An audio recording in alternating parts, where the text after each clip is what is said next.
I never expected my life to take such a terrifying turn. My name is Sarah, and I used to live an ordinary life in a peaceful suburban neighborhood. But all of that changed when I started receiving those chilling phone calls. It began innocently enough, with a call from an unknown number. I hesitantly answered, and a voice, raspy and sinister, whispered, "I see you."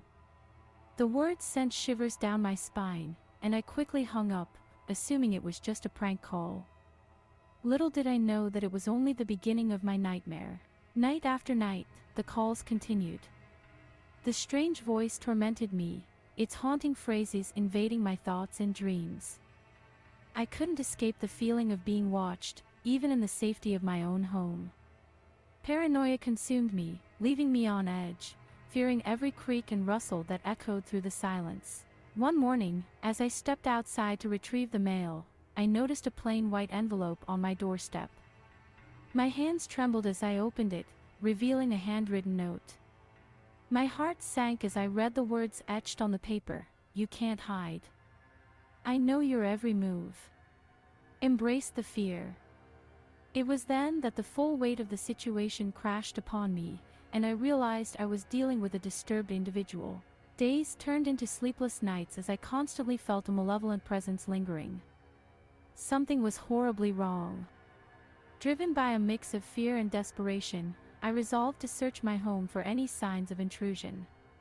And then, in the dim light of my bedroom, I found it, a small camera, cleverly hidden amongst my personal belongings. My blood ran cold as the realization struck me. I was being watched, my every move captured by an unseen voyeur.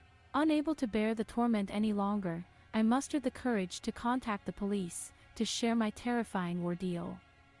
Their presence brought some solace, a glimmer of hope that this nightmare would soon end. They assured me they would investigate, but as days turned into weeks, my fear grew. The stalker always seemed one step ahead, leaving no trace behind. And then, a shocking revelation emerged.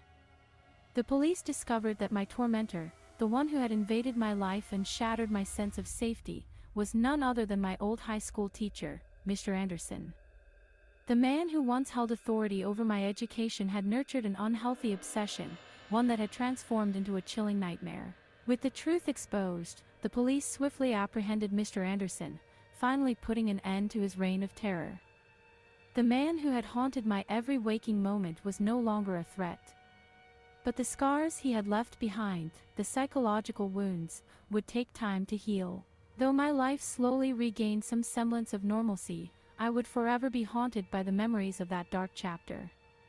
The fear that had consumed me had been replaced by a newfound strength, a resilience that emerged from the depths of my terror. The experience taught me to trust my instincts, to be aware of my surroundings, and to never take my safety for granted. It showed me the fragile line between security and horror, reminding me that sometimes, the ones we least expect can shatter our peace. But through it all, I vowed to reclaim my life, to move forward with courage, and to never let the darkness define me.